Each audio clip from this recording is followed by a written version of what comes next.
자, 오늘 말씀 보도록 합니다. 출애굽기 30장 22절에서 25절까지 22절에서 25절까지 이명재님. 여호와께서 모세에게 또 말씀하여 이르시되 너는 상등 향품을 가지되 액체물약 500세겔과 그 반수의 향기로운 육개 250세겔과 향기로운 창포 250세겔과 계피 500세겔을 성소의 세겔로 하고 감람기름 한 흰을 가지고 그것으로 거룩한 관유를 만드는데 향을 제조하는 법대로 향기름을 만들지니 그것이 거룩한 관유가 될지라. 아멘. 자, 교회에 속한 자와 교회 밖에 속한 자들은 그 생명이 전혀 다르죠. 자, 교회에 속한 자는 주님에게서 말미암는 신령 진리에 속한 가르침으로부터 천사적 생명 안에 사는 자들이 교회에 속한 자들이죠. 그러니까 교회에 속한 자가 아니다라고 하는 것은 천사적 생명 안에 있지 못하다라는 말의 뜻이고, 또 다르게 말하면 지옥적인 생명 안에 내가 머물러 있다라는 것이죠. 그렇죠? 그러니까 여러분들이 교회다라고 이 말을 할 때 머릿속에 훌렁 밖에 걸려있는, 십자가 걸려있는 여러 교회들을 여러분 머릿속에 받아들인다, 그런다, 인식하고 있다라고 한다면 성경 말씀을 이해할 수가 전혀 없는 거예요. 성경에서 말할 때 교회다라고 하는 것은 천계에 대응하는 지상에 있는 주님의 나라를 가리키는 것으로, 주님을 믿는, 성령을 믿는 믿음으로부터 거듭난 자, 새롭게 태어난 자를 가리켜서 지상에 교회에 속한 자다 또는 교회다라는 말로 우리가 언급돼서 나오는 것입니다. 즉 교회에 속한 자들은 그러면 주님께서 주입해 준 생명이 있겠죠. 그 생명이 어디에 주입되죠? 생명이 어디에 주입돼요? 우리는 두 마음이 있는데, 하나는 의지하는 마음과 이해라는 마음이 있는데, 어디 주입되죠?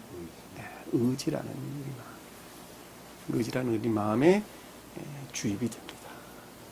그 의지라는 마음에 주님께 속한 사랑이 주입되는 것이죠. 그것을 주님께서 내 살을 먹어라 라는 말씀이 드시고, 떡을 쪼개는 것도 빵을 쪼개는 것도 똑같은 의미를 가리키는 것이죠.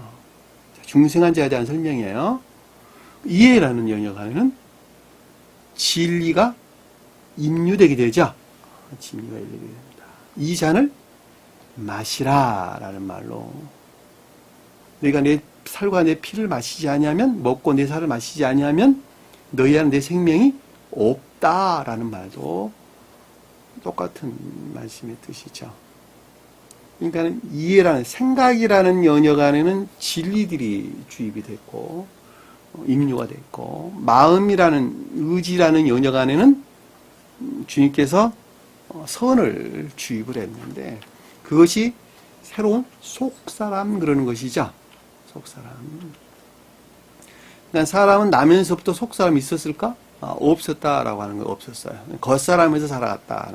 근데 새롭게 주님께서 넣어주신 그 생명을 속사람 그러는 것인데, 천적인 사람들은 다 이제 아시는 내용들이에요. 여러분들은 이제 아시겠지만, 새로 듣는 사람들은 모르는 것입니다. 천적인 사람들은 본연의 의지의 영역 안에서 새롭게 창조된 주님의 나라, 교회를 가리키는 말씀의 뜻이고, 영적인 사람들은 어디서? 이해의 영역에서. 기억치라고 해도 아무 상관이 없는 거예요. 자, 새로운 이해의 영역 안에서 새로운 속사람을 창조를 했는데, 그 새로운 속사람을 다른 말로 또 뭐라고요? 영적인 양심이다라는 말로. 진리들이 가르침이 그러하니까 그렇게 살지 아니하면 양심의 가책을 받는다. 그것이 나를 지배한다는 거예요. 거기에서 비롯된 총명 가운데서 산다, 이렇게 이야기를 하죠. 그것을 영적인 사람들은 새로운 속사람이다, 이렇게 이야기를 했습니다. 그렇죠? 그 가운데 있는 사람들이 이 땅에 교회에 속한 자들이다. 교회에 속한 자들이다. 내가 믿음 안에 있다라는 말도 똑같은 말씀의 뜻이죠. 믿음 안에 있다라는 똑같은 말씀의 뜻입니다. 그러니까 믿음이란 말은 본질로 선을 간직하고 있다. 그러니까 내가 주님께서 넣어주신 생명 안에 있지 않으면 내가 믿음 안에 있을 수가 없는 것이죠. 그러니까 주님께서 주입해 주신 선 안에 있지 아니한 자들이 단순하게 기억지에서 믿는 자들도 있겠지, 그렇죠? 그들을 이해해서 분류된 믿음 안에 있는 자들이다. 그래서 팔레스티인들이 그걸 뜻한다 그랬죠. 팔레스타인들. 성경에서는 블레셋 쪽도 같은 민족들이에요. 팔레스타인. 그리고 좀 더 넓게는 이스라엘 민족이 요즘 계속 다투고 있는 누구예요? 이스라엘 땅을 예루살렘을 반으로 나눠서 팔레스타인들, 그러니까 팔레스타인들을 가리키는 말씀. 블레셋 쪽도 같은 말씀의 뜻이죠. 그들은 다 단순하게 성경 말씀을 지식으로 믿는 자들. 그들은 오염되어 있을까? 오염되어 있지 아니할까? 네? 성언이 다 오염되어 있죠. 다 왜곡되게 될 수밖에 없죠. 왜 왜곡될 수밖에 없죠? 왜? 성경 말씀을 자기 자아나 세간에 속한 것으로부터 취하기 때문에 그것들이 왜곡되어 자기에게 적용되는 거예요. 무슨 말씀 이해가 되시죠? 다시 말하면 하늘에부터 빛이 들어오는데 신령 빛이 들어오는데 그것을 자기 생명에서 순식간에 바꿔서 그것을 이해한단 말이에요. 여러분도 똑같아요. 똑같아요. 저 역시도 마찬가지예요. 내가 순수한 선 안에 머물러 있는 것만큼 순수하게 진리들은 입류되는 거예요. 내가 반대로 악한 상태에 머물러 있는 것만큼 악하게 왜곡돼서 내가 진리들을 이해할 수밖에 없게 되어 있단 말이에요. 그리고 그 열매들을 내는 것이죠. 그러니까 요즘 교회를 보면 성언이 그렇게밖에 이해될 수밖에 없는 이유를 잘 알 수가 있단 말이에요. 그래서 그들은 성경 말씀을 문자적인 뜻으로부터 취할 수밖에 없고 그것을 모든 문자적인 뜻들을 세속적으로 육적인 것들 안에서 끌어와서 결합시킬 수밖에 없는 이유가 바로 거기에 있는 거예요. 그리고 영적인 뜻으로부터는 분리될 수밖에 없게 돼 있겠죠.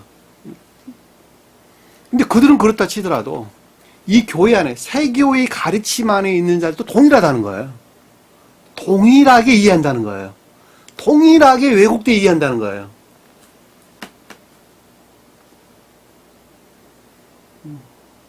그러니까 영적인 것들을 우리가 그러니까 문자적인 뜻 안에 간직되어 있는 영적인 것들을 알려면 반드시 주님에게서 쪼개받은 생명 안에 내가 있어야만 되겠죠. 그럼 주님께서 쪼개받은 생명 안에 내가 어떻게 있어야지, 어떻게 있는 것이 있는 것입니까? 제일 중요한 문제가 되겠네. 그렇죠?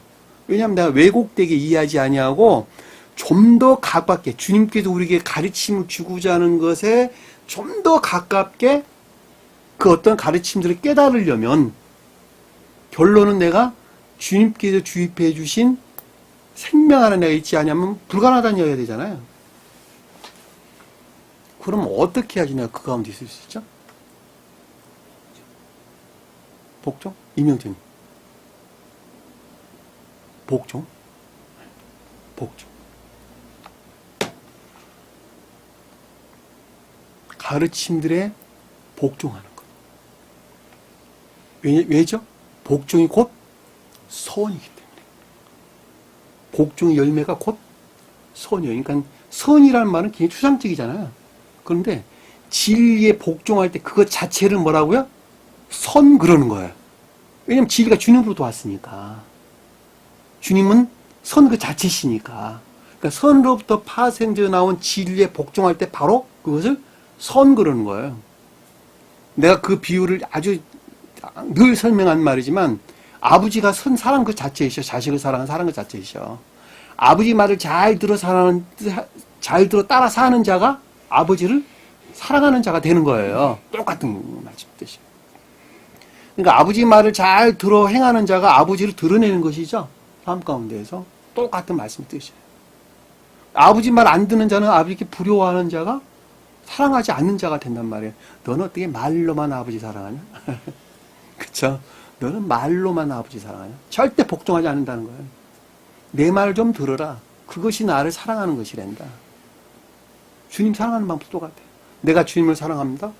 주님을 사랑합니다.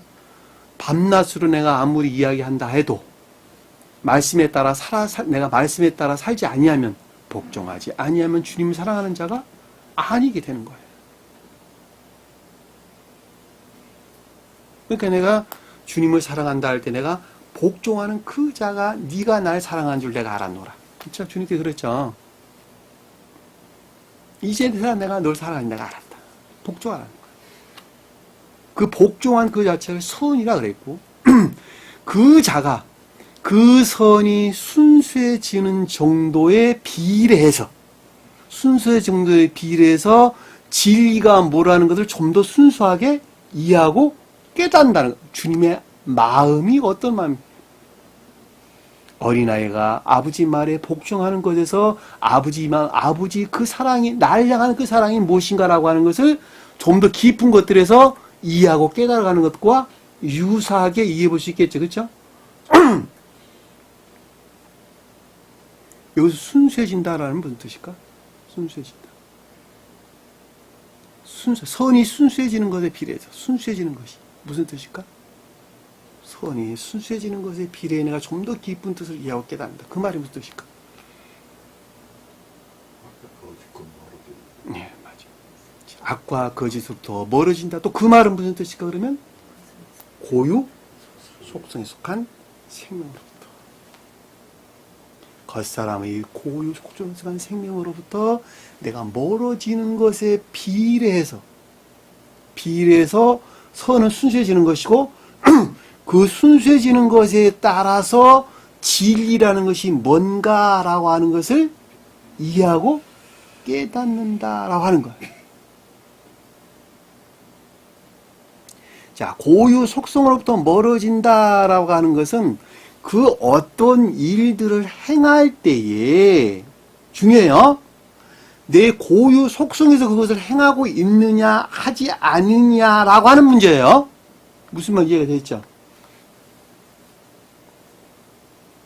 여러분들이 이웃들에게 선을 행하는데 그 행하는 선이 고유 속성이라고 하는 공로적인 것들이 안에 들어있느냐 들어있지 아니하냐라고 하는 것은 매우 현실적인 것이죠. 그래 안 그래요? 식당에서 밥을 먹는데 그 가운데 내 의가 들어가 있느냐 들어가 있지 않느냐라고 하는 것은 매우 현실적인 문제예요. 그것이에요. 그것.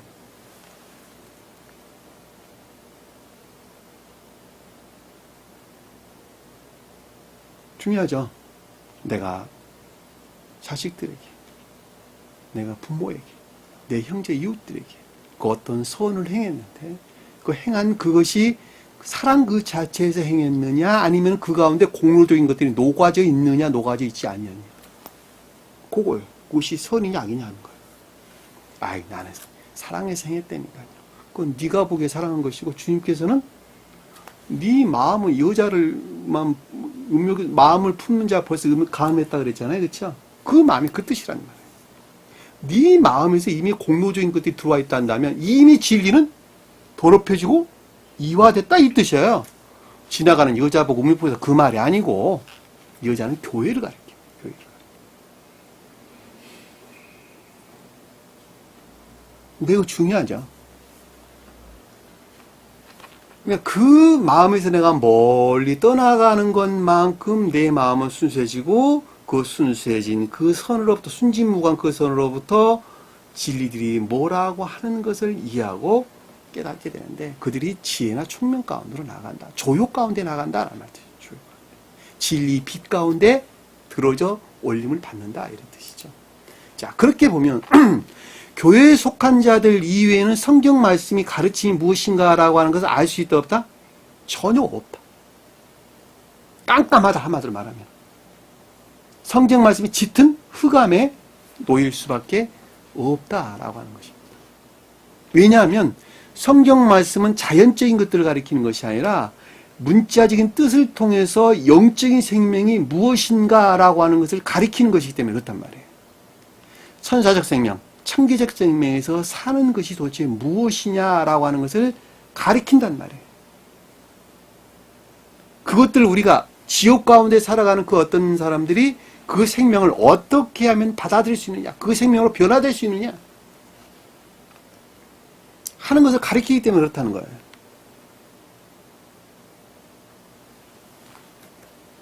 자, 천사적 생명에서 살기 위해서는 반드시 정화돼야 되겠죠. 그러니까 악과가 이제 정화돼야 되겠죠. 그렇죠? 그 정화되지 한다는 것은 악과 거짓을 씻어낸다는 것이죠. 한날에 단절할 수 있어요? 없어요. 씻어낸다. 계속적으로 씻어내는 거예요. 어디에서? 자연적인 삶과 일들에서. 자, 자연적인 삶과 일들에서 씻어내려면은 내적인 마음에서 이미 정화되어 있지 않으면 안 되겠죠. 이해라는 영역에서는 확증되어 있어야 하고 내적으로는 이미 그것이 증거되어 있어야 되겠죠. 그렇죠? 그래야지 자연적인 것들이 그거 될 테니까. 아니, 마음도 없는데 삶 가운데 그거 어떻게 이루어지겠어? 말이 안 되는 것이지. 그러니까 마음과 생각 그리고 행동에 있는 것이 동시에 오는 것이겠죠. 그렇죠? 그럼에도 불구하고 시간적으로는 마음에서 먼저 오는 것이겠죠. 그렇죠?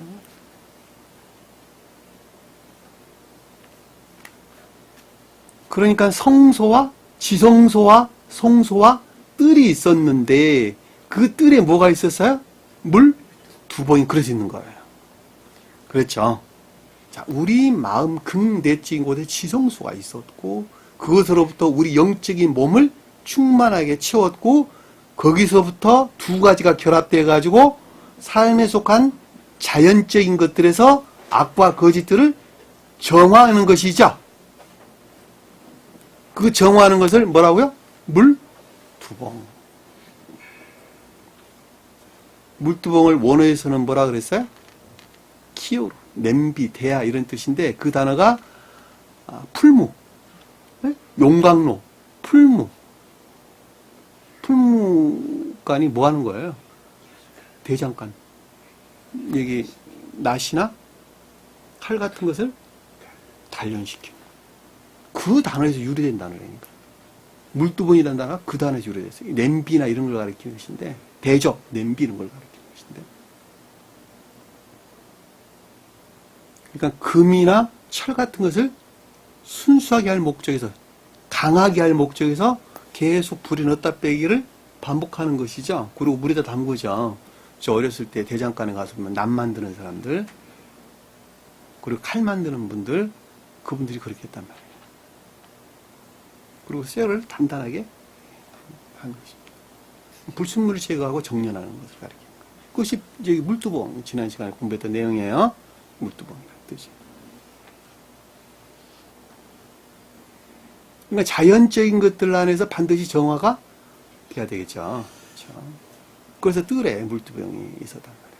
근데 그것을 뭐로 만들어 그랬다고? 노수로 만들고.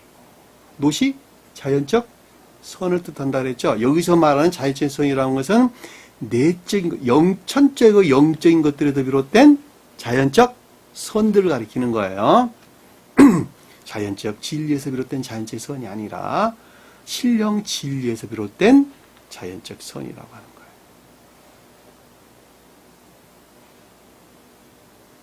만들고 그 받침도 노수로 만들어 씻게 하되. 받침은 뭐라 그랬어요? 그것을 떠받치고 있는 관능적이고 감관적인 생명을 가리킨다 그랬죠? 그렇죠? 자, 관능적이고 감관적인 생명 안에 있는 것들이다라고 하는 것은 오관의 영역 안에서 이루어진 모든 것들을 가리키는 거예요. 자, 오관의 영역 안에서 이루어진다는 말은 손과 발이 움직이는 모든 영역을 가리키는 거예요. 왜? 그것이 오관에 의존해 있는 것입니다. 삶에 속한 일들 안에서 이루어지는 모든 것들을 가리키. 내가 무슨 일을 하든지 그 가운데서 정화되어 있어야 한다는 것이죠. 쉽게 하되. 그것을 회막과 제단 사이에 두고, 자, 회막은 영적인 교회를, 제단은 천적인 예배를 표징한다 그랬죠. 그렇죠? 그러니까 영적인 교회는 진리 안에 있고 천적인 예배는 선 안에 있는 자들이죠. 그러니까 선과 진리 사이에 두고 그 속에 물을 담그라. 그러니까 선과 진리들이 정화를 가리킨다는 것을 잘 볼 수 있어요. 무엇으로부터? 물이 뭐예요? 진리로부터. 다시 말하면 내가 늘 설명하는 말이지만 자주 하는 말이면 진리라는 자막대기로부터 옳고 그름을 분별하여 정화하라, 그 뜻이에요. 그래 안 그래요? 이 일이 딱 터졌어. 무슨 일이 생겼어? 내 생각대로 그들의 연기에 의해서 내가 결정할 것이 아니라 그가 자식이 됐든 누가 됐든지 그들이 품고자 하는 연기에서 내가 결정하는 것이 아니라 그건 지옥에서 결정하는 것이네? 그렇죠?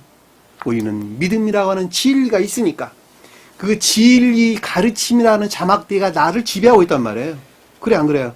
그 지배하고 있는 그 진리라는 자막대기로부터 이것이 옳다, 이것이 그르다라고 내가 판단해서 그 어떤 일들을 행하는 자가 반드시 돼야 되겠죠.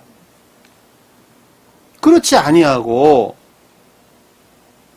그들의 연기에서 그 반대의 어떤 연기들에 의해서 예를 들면 남편이 이러하니까 내가 이렇게 결정하고 자식이 이러하니까 내가 이렇게 결정하고 아이 자식이 부모가 어디 있어, 남편이 아내가 어디 있고 아내이길 남편이 어디 있어, 그리고 그들의 말에 의해서 내가 결정한단다. 그들은 이미 지옥에 속한 자가 되는 거예요. 그렇게 해서 안 된다는 거예요. 다 누가 결정해야? 내가 결정하는 거예요. 내가 결정할 때 누가 결정한 것이 그 궁극적으로 보면 주님께서 결정한 것이니까. 왜? 나는 주님 생명 안에 있는 자니까. 이미 우리 마음 안에 주님께서 임재해 계시니까. 쪼개받은 생명 안에 있으니까. 그것이 빵을 쪼개받았다는 말의 뜻이니까. 내 안에 주님께 갖고 있는 동일한 빵을 쪼개받아 내 의지라는 연영 안에 주입되어 있고 이해라는 연영 안에 진리들이 들어와 있으니까 나는 그 진리라는 자막대기로부터 그 어떤 것들을 생각하고 판단하고 결정했다 한다면 내가 결정해, 주님이 결정했어요. 주님께서. 잘 기억하세요. 추상적인 것이 아니라 매우 실제적인 것이란 말이에요.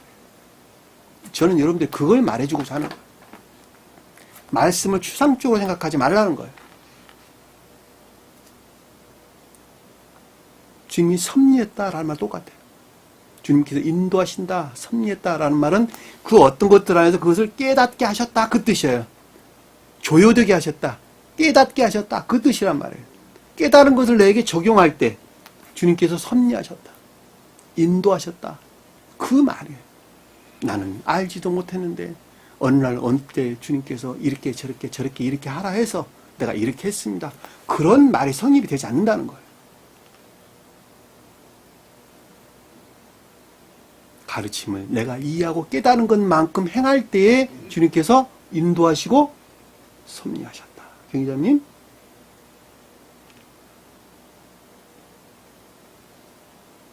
그러니까 내가 이해한 것만큼 행하는 것이 굉장히 중요하겠죠. 그렇죠? 어린아이는 어린아이가 이해한 것만큼 그것을 진리로 알고 내가 행해야 되고 10살 먹은 어린아이는 10살 먹은 나이에 걸맞도록 이해한 그것을 진리로 알고 행해야 되는 거예요. 성인이 된다 똑같아요. 그 어린아이는 성장해 가면서 좀 더 깊은 것들을 이해하고 깨닫는 것에서 좀 더 순수하게 선을 행하게 되겠죠. 그것이 주님이 인도고 섭리란 말이에요. 막연하게 생각하지 말라는 거예요. 제가 여러분들이 말해주고자 하는 것은 매우 실제적인 것이라는 거예요. 항상 결정은 여러분 스스로가 하는 거예요. 외부에서 결정하는 것이 아니라 내가 자신 스스로가 결정할 때 그 가운데 주님께서 이 일을 하신다라고 하는 그것이 주님께 섭리하신다라는 말씀드립니다. 그때 정화되는 거예요. 그렇죠? 정화를 하면 그것으로부터 악과 거짓들이 그것이 연단이에요. 근데 그 정화하는 과정에서 시험이 있을 수밖에 없겠죠. 우리에게. 왜냐하면 고유 속한 생명이 나를 놔주질 않으니까. 내가 좋아하는 어떤 생명들을 놔주질 않으니까. 그 안에서의 물을 담그라. 아론과 그 아들들이 그 두멍에서 수족을 씻을 때 아론은 천적인 계속한 자들을, 그 아들들은 영적인 계속한 자들이죠. 높은 데에서는 그 교회, 각각의 교회를 구원하실, 구원의 대업을 성취하실 주님 자신을 가리키는 것입니다. 자, 수족을 씻는다, 손과 발을 씻는다라고 할 때 손은 영적인 것들에 대응하지요. 발은 자연적인 것들. 그러니까 내적으로나 외적으로 모든 것들에서 정화되는 것이죠. 그렇죠? 중생한 자는 손과 발만 씻으면 된다 그래서 발만 씻으면 된다 그래서 주님께서 왜? 이미 마음에서 정화되기 때문에. 그리고 자연적인 모든 것들은 내적인 것들에서 외적인 것들을 흐르기 때문에. 이해되셨죠? 무슨 말씀인지. 그래서 왜 중생한 자들은 발만 씻으면 머리까지 씻어주려 베드로가 그랬더니 머리 다시 한 번 목욕한 자는 발만 씻으면 된단다 이렇게 설명했단 말이에요. 이미 정화된 자, 중생한 자들은 자연적인 삶과 일 속에서 항상 정화되는 삶을 살아야 된다 이런 뜻이에요. 제가 여러분들이 늘 말했던 것처럼 자막대기, 진리라는 자막대기로부터 옳고 그름을 분별해야 된다라고 하는 것이죠. 씻는다라는, 우리 밖에 보는 라치바이트라고 내가 이름을 붙여놨죠. 이 라치라는 말이 정화, 씻는다는 말의 뜻이에요. 똑같은 단어예요. 여기서 말할 때. 라이트 바이트는 뭐예요? 그 라이치 바이트는 뭘까 그럼? 씻는지, 목욕하는지, 중생을 뜻하는 것이네. 자, 여기에 들어온 자들은 다 중생에서 나가는 거예요. 목욕하고 나가는 거예요. 그리고 삶과 일 속에서 발만 씻으면 돼요. 여기서 반드시 여러분들은 씻고 나가야 되죠. 그렇죠? 돈 주고 와가지고 목욕탕 들어왔는데 안 씻고 나가면 돈이 아깝잖아. 그렇죠? 여러분들이 애써 수고해서 여기까지 오셨는데, 그것도 오랜 기간 동안 나오셨는데, 여기서 목욕도 안 하고 나간다면 참 억울할 거 아닙니까? 반드시 세례 받고 나가셔야 돼요. 세례. 문자적인 뜻 세례가 아니라 영적으로 중생한 자가 돼서 나가야 된다는 말의 뜻이에요. 세례란 말이 중생을 가리키는 거예요. 그래서 이름을 제가 라치 바이트다 이렇게 이름을 지어놓은 것입니다. 목욕하는 집에 목욕하는 집, 여기가 세탁하는 집, 더러움을 씻어내는 곳. 그들 회막에 들어갈 때 예배를 가리키는 것이죠. 영적인 예배를 가리키고 물로 씻어 죽기를 면할 것이요. 정화된 자가 멸망치 않는다는 것이죠. 그러니까 이스라엘 백성들이 표징적으로 이와 같은 행위들이 다 이것을 표징하고 있었다는 말하고 여러분들이 이해하시면 되겠죠. 제단이 가까이 나간다라는 것은 사랑에 속한 예배를 뜻하는 것이죠. 그러니까 회막에 나간다는 것은 믿음에 속한 예배를 뜻하고, 제단에 가까이 나가서 그 직분을 행한다라고 하는 것은 사랑에 속한 예배죠. 그렇죠? 그러니까 영적인 예배나 천적인 예배를 가리키는 말씀을 쓰십니다. 여호와 앞에 화제를 사를 때도 그래야지다. 자, 천적인 예배, 신령 예배를 가리킨다라는 걸 잘 볼 수 있겠죠. 이와 같이 시속을 써 죽기를 면할지니, 앞에 설명드렸고, 그 자손이 대대로 영원히 지킬 기래라. 자, 자손이 뭐라 그랬어요? 자손이 이 생명 안에 있는 자들, 사랑이나 인에 속한 믿음 안에 있는 자들, 영원히 지켜야 될 법도란다. 외적 진리란다 이 뜻이죠. 그러니까 이스라엘 백성들은 반드시 이것을 지켜야 했어요. 그랬죠? 왜냐하면 그것을 표정하고 있었으니까. 근데 그걸 지켰어요? 못 지켰어요? 못 지켰어요. 더 이상 표징을 할 수가 없었어요. 지상에 교회가 존재했을까? 존재하지 않았을까? 망했죠. 그렇죠? 그래서 주님께서 강림해서 내려오신 거란 말이에요. 그리고 새로운 기독교를 세우셨죠. 그리고 제자를 통해서 그 표징하는 것이 무엇인가라고 하는 것을 가리켰죠.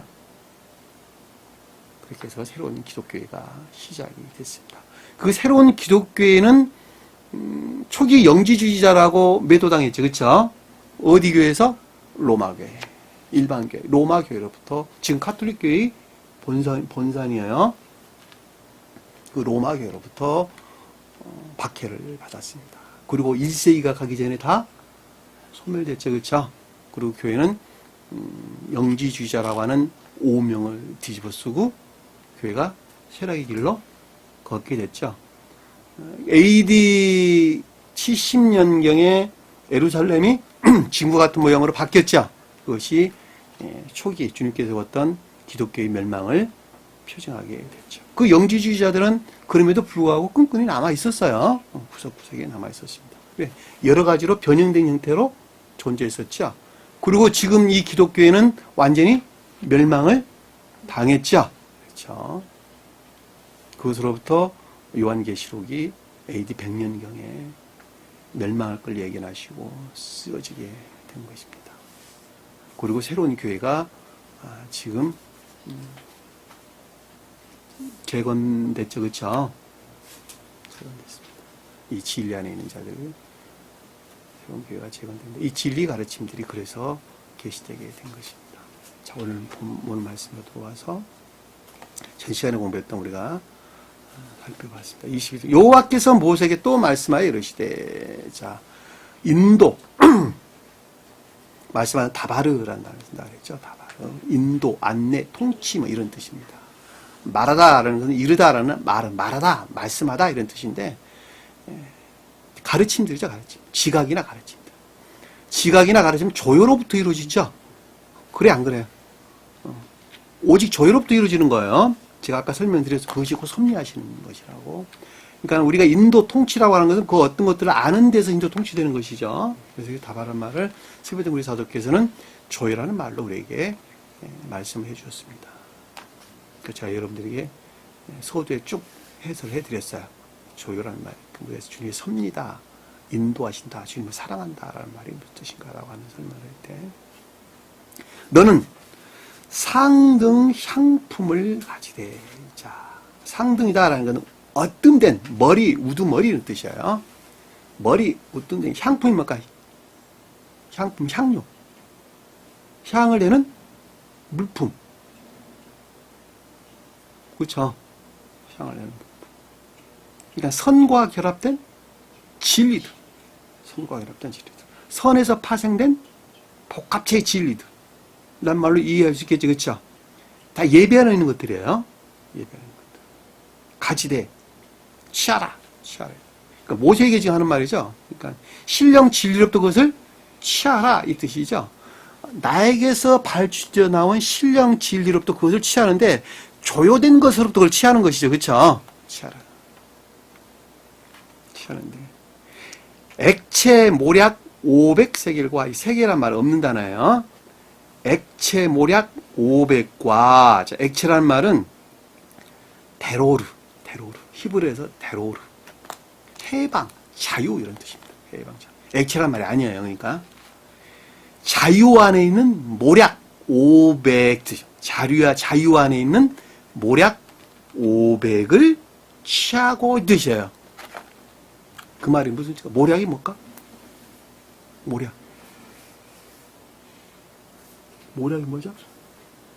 자연적 선.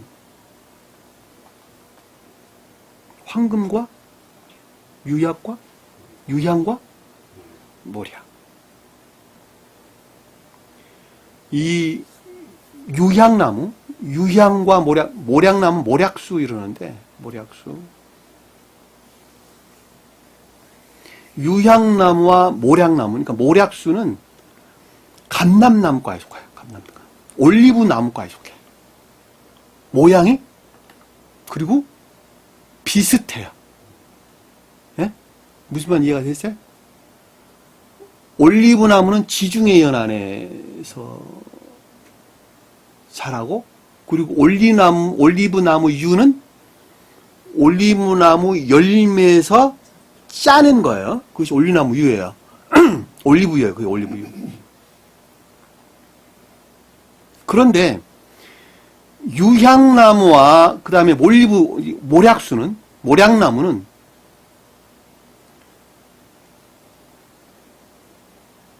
동서아프리카.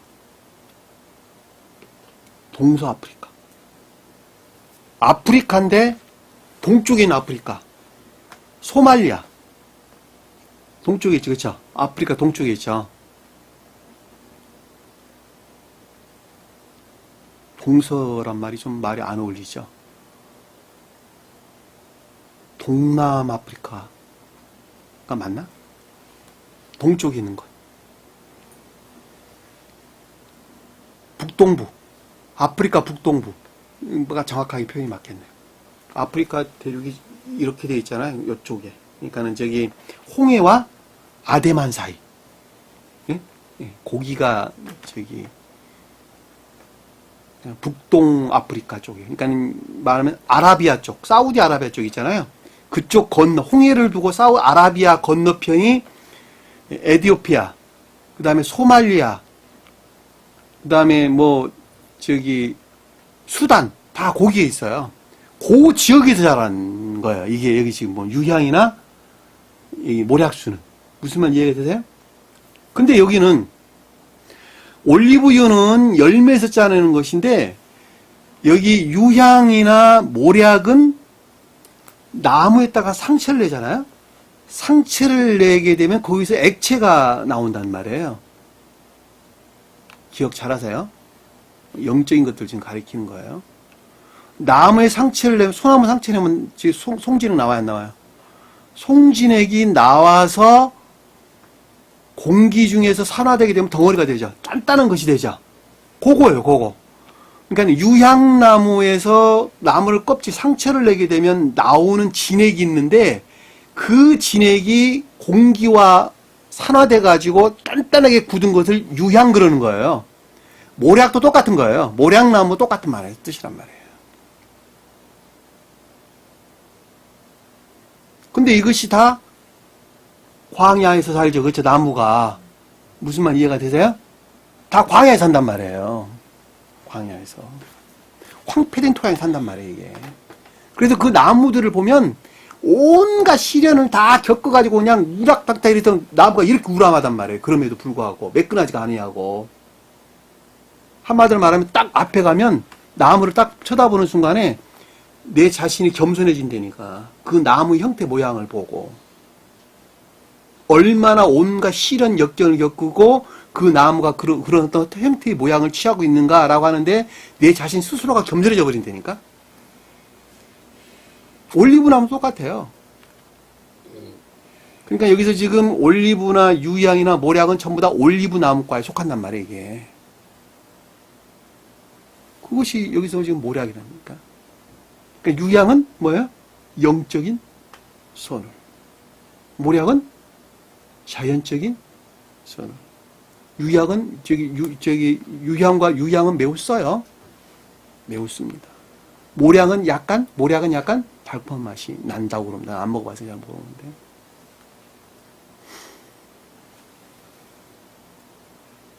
그 500세겔과 500과 그리고 그 반수 향기로운 6개 250세겔 250과 그랬는데 세겔은 얼마나요? 250 그랬는데 이 원어에서 보면 250이 아니라 150이에요. 150. 스베덴부리 사도께서도 250으로 해석을 하셨습니다. 근데 이분은 편역서를 보셨어요. 히브리어 편역본을 보셨어요. 나는 원어를 지금 보고 있고. 그러니까 이게 번역하는 사람이 앞에서 반 그랬으니까 250이 많지. 왜 이게 150이냐? 말이 안 되거든요, 이게. 그렇잖아요. 250에 반이면은, 500에 반이면 250이 많잖아요. 말이 안 되는 거예요. 번역을 갖다가 그러니까 편역을 하면서 250으로 바꿔버렸단 말이에요. 근데 원어를 보면 분명히 150입니다. 여기 반이라는 말도 절반, 2분의 1을 가리키는 것이 아니라 중앙, 가운데 이 뜻이에요. 원래가. 마치트. 우리가 앞에서 공부했죠? 계수에 두는 자는 성소세겔대로 2분의 1 세겔이 반세겔이라고 그랬죠. 그렇죠? 반세겔로 하되, 성소의 세겔로 반세겔로 하되, 한 세겔은 20게라라. 이렇게 설명했단 말이에요. 그래서 안 그랬어요. 여기서 똑같은 말의 뜻이란 말이에요. 단어가 같은 거예요. 이게 반이란 단어가 아니고, 전부를 뜻하는 거예요, 전부. 가운데 중앙이 이 뜻이에요. 가운데 중앙이 있다라는 말, 그것이 전부가 다 그러하다 이 뜻이란 말이에요. 근데 이게 지금 번역을 하면서 편역서를 스웨덴보리 사도께서는 보셨던 것이 분명하게 맞습니다. 여기서만 봐도. 그 앞에서 여러 가지 전부 다 스베덴부리 사도께서는 반으로 해석을 하셨어요. 여기서 150세계. 그러니까 150이라는 것은 100과 50의 합성어예요. 250이. 이해되셨죠? 무슨 말씀인지. 그러니까 500이란 말은 무슨 뜻이에요? 500이란 말은. 5와 곱하기 100. 5는 뭐? 5는 뭐예요? 선. 자연적인 선. 다소 적음이란 뜻인데 선이 자연적이다 이 뜻이에요. 100은 뭐예요? 충만함. 전부 모두가 충만하다 이 뜻이란 말이에요.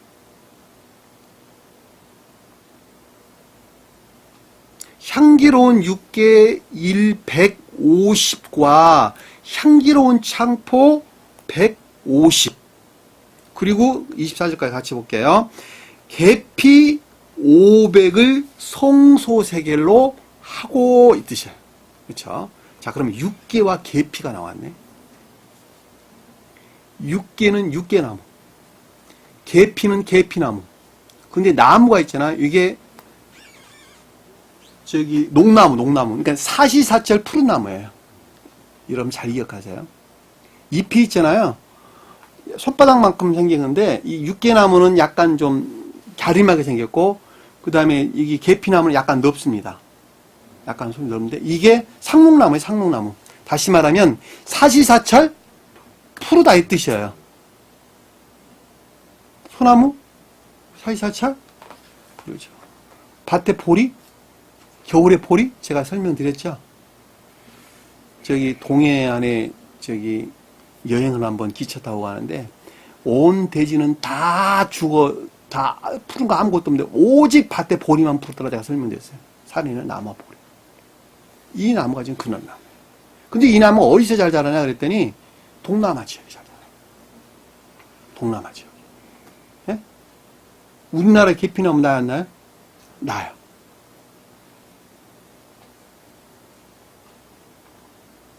그리고 여기서 지금 그 계피나무는 뭐를 쓰는 것이죠? 껍질을. 계피나무 껍질을. 계피나무 껍질이 소스로 완전히 부서진다 그래요. 말리면. 여기 그 향료로 가지고 음식에 넣어서 먹기도 하고, 그 다음에 방향제로 쓰기도 하고, 그 다음에 뭐 어떤 살균 소독으로도 쓰기도 하고 한단 말이에요.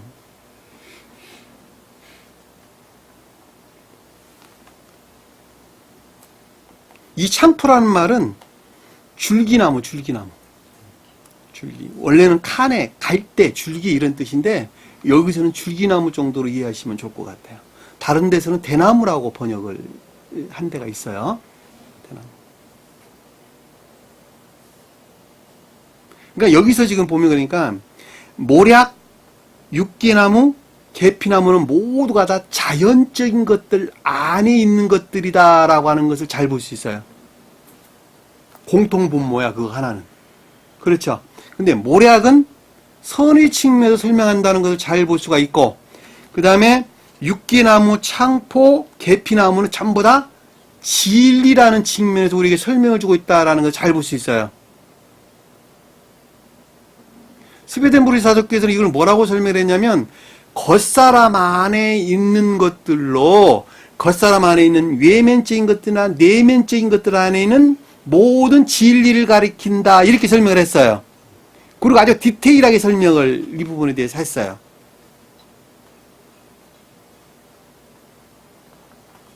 여기 한번 찾아볼까요? 시편 45편. 시편 45편.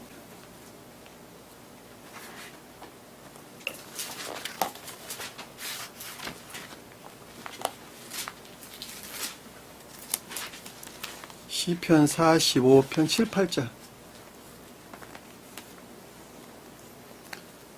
영인자분이 찾았으면 먼저 읽어보세요.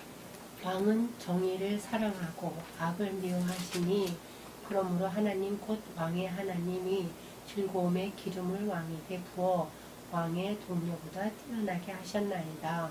왕의 모든 옷은 몰약과 침량과 육개의 향기가 있으며 상하궁에서 나오는 현악은 왕을 즐겁게 하도다. 여기서 왕은 누구를 가리킬까?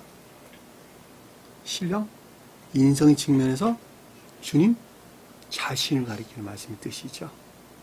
왜냐하면 신령 진리로 오신 주님이시니까. 그렇죠?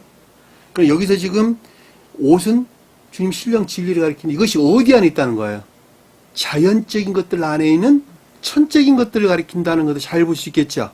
왜냐하면 주님은 자연적인 것 자체가 신성과 이미 하나로 합일된 상태에 계시기 때문에 다시 말하면 쪼개질 수가 없는 거예요. 한마디로 말하면 이것은 마치 태양에서 발출된 빛은 곧 하나인 것과 똑같단 말이에요. 그럼에도 불구하고 수용자들의 입장에서 볼 때는 그 등차가 나눠지겠죠. 그러니까 여기서 주님 입장에서 볼 때는 모략이나 침약, 상록나무예요. 상록나무. 침약이란 말, 상록나무. 상록나무가 뭐예요? 상시로 푸다 이 뜻이에요. 봄, 여름, 가을, 겨울 상시로 푸다 이 상록나무라는 뜻이에요. 육기나무 나왔네. 그렇죠? 그리고 향기가 있으며 상하국에서 나오는 현악은 왕을 즐겁게 하다. 현악이 뭐예요? 신령 영적인 것들. 그러니까 자연적인 것들 안에는 주님 입장에서 볼 때 천적인 것들을 가리킨다라는 것을 잘 볼 수가 있단 말입니다. 그러니까 우리 본문에서 지금 자연적인 것들 안에 있는 천적인 것들에 대한 설명인데 가장 높은 뜻에서 신령 인성의 측면에서 주님 자신에 관한 내용인 것을 잘 볼 수가 있겠죠.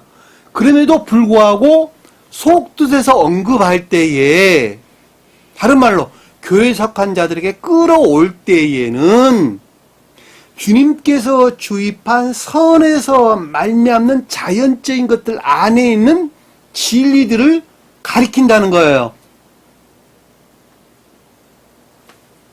구분하세요? 또 찾아볼게요.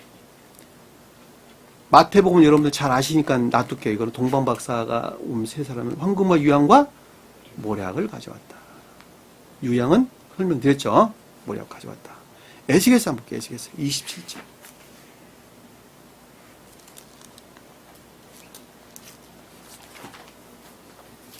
에스겔서 27장 19절부터 보세요. 19절부터.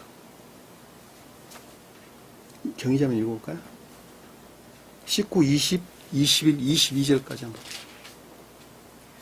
워단과 야와는 길쌈하는 실로 네 물품을 거래하였으며 가공한 쇠와 계피와 대나무 제품이 너의 상품 중에 있었도다.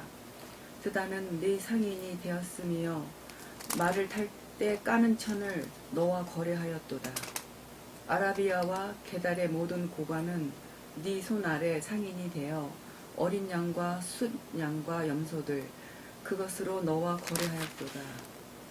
스바와 라야마의 상인들도 너희 상인들이 되며 각종 극상품 향 재료와 각종 보석과 황금으로 네 물품을 바꾸어 갔도다. 자, 여기까지 봤죠. 그렇죠? 여기서 보니까 마지막 22절에 보니까 향품 재료와 보석과 향품 재료가 우리 공부했죠. 지금 여기서 공부한 극상품. 무슨 말 얘기가 되셨죠? 극상품.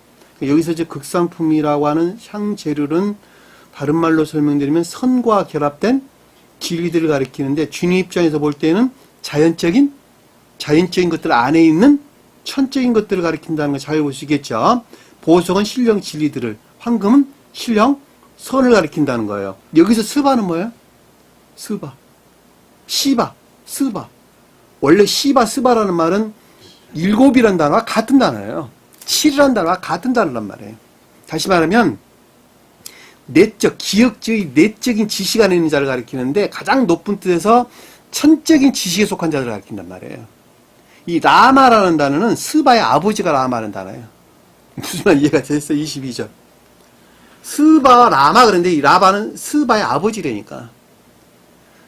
여호와의 천둥소리라는 뜻이 여호와의 천둥소리. 천둥소리가 뭘까? 신령? 진리.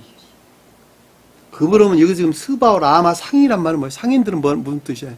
교류하는 게. 지식으로 내적 천적인 진리에 속한 지식 안에 있는 자들이 상호 교류한다는 것이잖아요. 지금 보면. 저와 여러분들하고 교류하고 있을까? 교류하고 있지 않을까? 교류하고 있는 것이 어느 등차에서 교류할까? 네? 여러분들 생각에 맡길게요. 저는 주님과 어떤 등차에서 교류할까? 여기서 스바와 라마 등차에서 교류할까? 네? 그러길 바라겠네요. 앞으로 넘겨볼게요. 아라비아도 똑같아요. 아까 제가 아라비아 설명드렸죠. 어느 동네가 어느 동네인지. 아데만 홍해를 두고 저기 북쪽에 있는 자가 아라비아예요. 그런 남쪽에 있는 데가 저기 에티오피아. 지도 한번 보세요, 여러분들이. 에티오피아 저기 여기 수단도 거기에 다 있고, 소말리아도 거기 다 있고, 예멘은 저기 위쪽에가 있고, 아라비아 아래쪽에 예멘이라는 나라가 있습니다. 그러니까 한번 지도 여러분들이 머릿속에 그리고 있으면 공부하는데 많이 도움이 되겠죠. 여기 있는 사람들이 내면적으로 순수하다 그랬잖아요. 그죠? 스베덴부리 사도교에서는 이 동네에 사는 사람들이 좀 순수하다. 거의 구원받는 사람들이 많다 그랬어요. 저 세상에서. 자연적인 내면적인 사람들이 이 동네에 많이 산다는 거예요. 아라비아 이쪽이 아프리카 동네. 여기서 보니까 19절이니까 워단과 야완이란 말도 똑같은 말의 뜻이에요. 천적인 진리의 지식하는 인자들. 길쌈으로 실로 내 물품을 거래하였으며 가공한 쇠는 이 쇠라는 말은 매끄러운 쇠인데 백철을 뜻하여 백철. 신령 진리를 가리켜. 철은 철인데 백철에 단련된 매끄러운 철 이런 뜻입니다. 계피나무 우리 공부했죠. 이 대나무란 말이 우리 공부했던 카네, 줄기이란 단어예요. 무슨 말 이해가 되셨죠? 그러니까 이 말들이니까 한마디로는 자연적인 이것들을 뜻하는 것이 아니라 모두가 다 선과 결합된 진리 안에 있는 것들을 가리키는 것으로 자연적인 것들 안에 있는 천적인 것들이나 영적인 것들을 가리킨다라고 여러분들이 이해하시면 좀 더 편하게 뭉뚱그려서 이해할 수가 있을 것입니다. 무슨 말 잘 이해가 되셨죠? 왕상 하나만 더 찾아볼까요? 열왕기상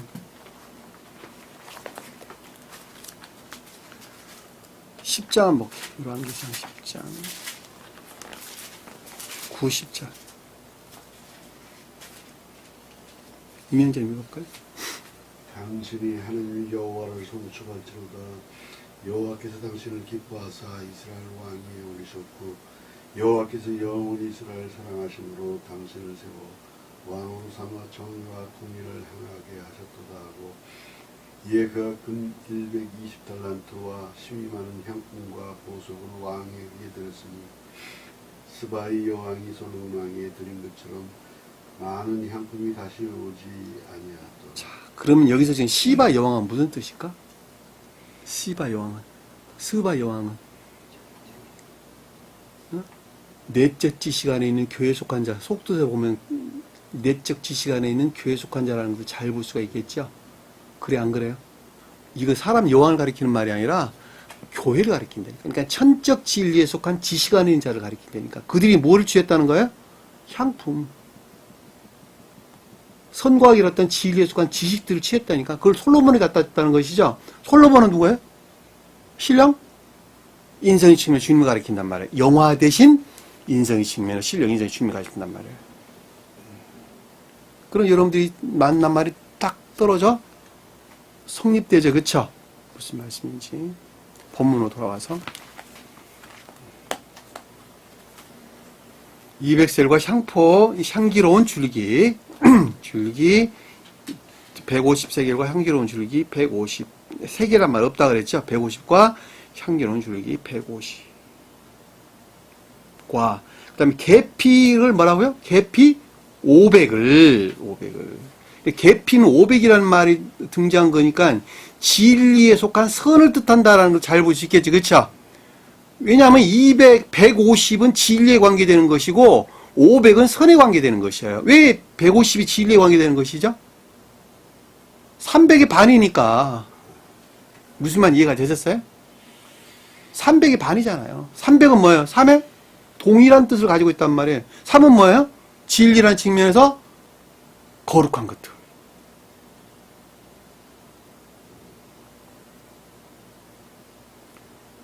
그러니까 여기서 지금 모략이나 그 다음에 육계나 그 다음에 줄기나 계피는 자연적인 것들 안에 있는 내적인 것들이나 외적인 모든 것들을 가리킨다는 거예요.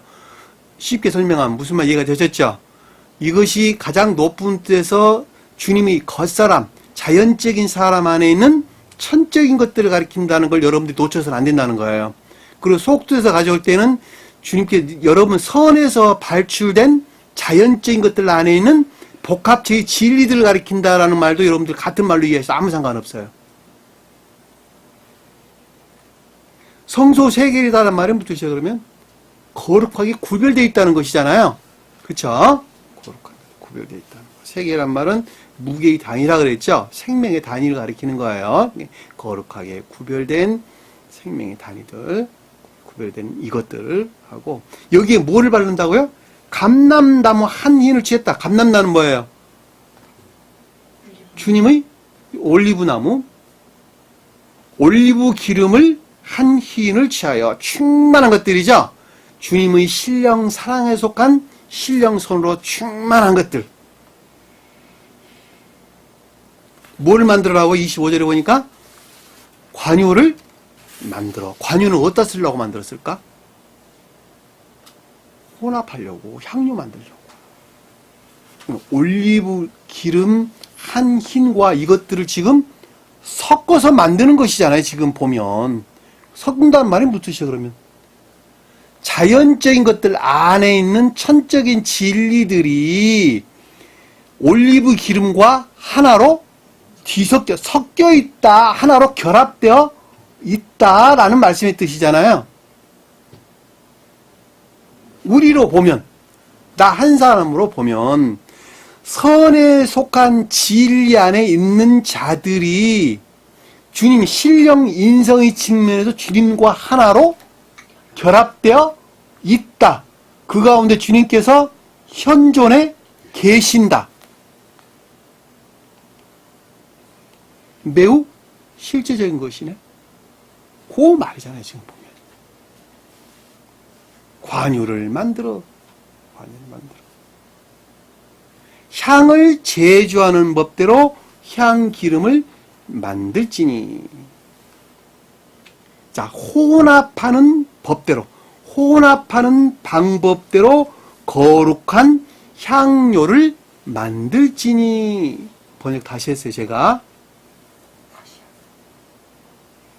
혼합하는 법대로, 방법대로 거룩한 향료를 만들지니. 자, 질서의 일치에서 신령 사랑에 속한 신령 선과 하나로 결합되어 있다는 것이죠. 그러니까 저와 여러분들이 만약에 교회에 속한 자라 한다면 주님께서 주입해 주신 선에서 발출된 자연적인 진리들 안에 무엇이 앞에서 공부했죠. 정화된 것들 안에 있는 것들이에요. 물두방이 그걸 뜻하는 것이니까 정화된 것들 안에서 주님과 하나로 질서에 일치해서 결합되어 있다. 그 뜻이잖아요. 지금 보면. 만들지니. 이 향이란 말이 연고를 가리키는 연고. 하나로 뒤섞어 섞어가지고 혼합해서 만든 연고. 원어를 보면 연고란 뜻이에요. 연고. 라카흐. 혼합하다.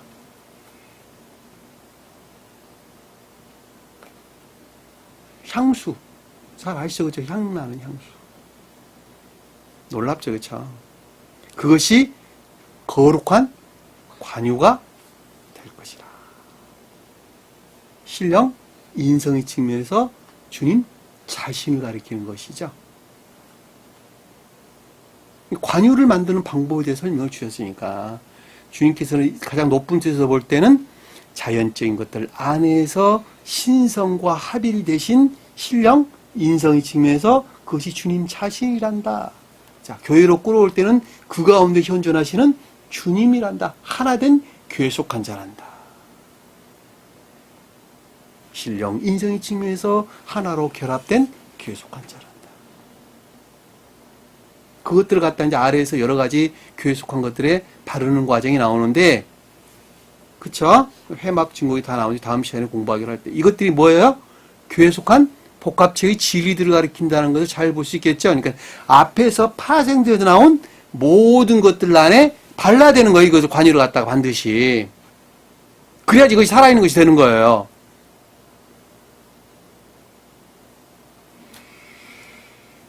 기억하세요? 감동이죠. 자, 오늘 말씀 여러분들이 깊게 깨달아서 자기 자신에게 아주 구체적으로 적용하는 한 주간 삶이 되기 바랍니다. 자, 기도합니다. 사랑해 주님. 이 땅에서 하나 천사적 생명에 사는 것이 무엇인가 라고 하는 것을 오늘 말씀의 가르침을 통해서 다시 한번 조명해 보았습니다.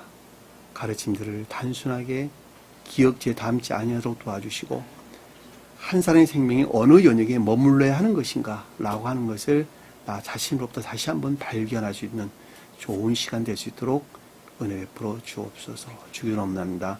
하늘에 계신 우리 아버지, 나라에 맙시며 뜻이 하늘에 주인 것 같이 땅에서 이루어지리라. 오늘날 우리에게 일용할 양식을 주옵시고 우리가 우리에게 죄진 자의 사해준 것 같이 우리 죄를 사하여 주옵시고 우리를 시험에 들게 하지 마옵시며 다만 악에서 구하옵소서. 나라와 권세와 영광이 아버지께 영원히 쌓옵나이다. 아멘.